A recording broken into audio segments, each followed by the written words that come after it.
Patty Mills nang gulat sa Serbia at hindi naman natinag ang team ni Nikola.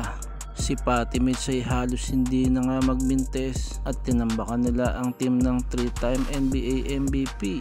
Sa first half ng kanilang quarterfinals battle, sa 6 minutes nga ng second quarter ay tambak nga ang Serbia ng 24 puntos sa score na 44-20. Kumana nga ng 20 points si Patty Mills sa first half. Subalit hindi naman nagpatinag ang team ni Nikola at gumawa ito ng run upang maibaba sa 12 points ang lamang ng Australia. Nagtala nga sa first half si Jokic ng 11 points, 4 rebounds and 3 assists. At nag-combine 33 points naman si Patty Mills at si Josh Giddey.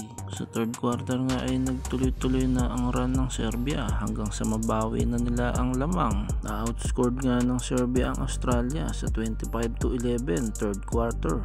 At pagpasok nga ng fourth quarter ay nagpapalitan lang ng puntos ang dalawang team hanggang sa umabot na sa overtime. Sa buzzer beater na ito ni Patty Mills, ganun pa man ay nakuha ni Nikola at ng Serbia ang panalo sa score na 95-90 sa overtime. Nagtala nga si Nikola ng 21 points, 14 rebounds at 8 assists. 17 points, 5 rebounds and 7 assists naman para kay Bogdanovic.